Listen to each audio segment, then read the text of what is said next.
ఇప్పుడు ఇక ప్రతిరోజు కాక్రోచ్ జనతా పార్టీకి ప్రశ్నలు వస్తాయి. ఎందుకంటే మేము రాజకీయాలు చేయం, రాజకీయ పార్టీ పెట్టబోము, ఎన్నికల్లో పోటీ చేయబోము, మేము విద్యార్థుల కోసం వచ్చాం, నీటి విద్యార్థుల కోసం వచ్చామంటే మరి పంజాబ్లో ఉన్నటువంటి ఫార్మా విద్యార్థుల పరిస్థితి ఏంటి, కర్ణాటకలో ఎస్ఎస్ఎల్సి విద్యార్థుల సంగతి ఏంటి అంటే మేము దేశాన్ని గురించిన చూస్తామంటే మరి దేశంలో ఎన్ని లీకేజీలు జరుగుతుంటే ఓన్లీ మోడీని బీజేపీని ఎందుకు టార్గెట్ చేసామన్నటువంటిది కాక్రోచ్ జనతా పార్టీ నిలదీస్తున్నటువంటి సందర్భం. లేదు మేము త్వరలో పంజాబ్ వెళ్తామన్నారు, అదన్నారు, ఏమీ జరగలేదు.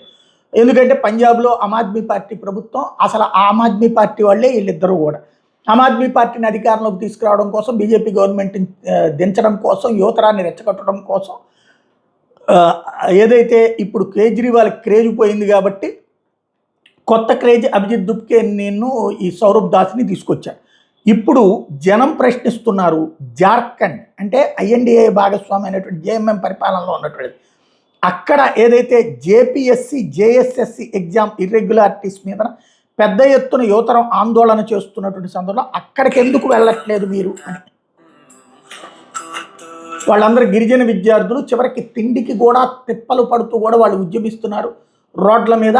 ఆ విషయాల్ని ఇప్పుడు ప్రొజెక్ట్ చేస్తూ మరి అభిజిత్ దుప్కే ఎక్కడ అన్నటువంటి పాయింట్ని రైట్ చేస్తున్నారు. ఇది కొత్త చర్చకి తావిచ్చింది ఆమ్ ఆద్మీ పార్టీకి, ఇదే కాక్రోచ్ జనతా పార్టీకి ఇదో పెద్ద చర్చ.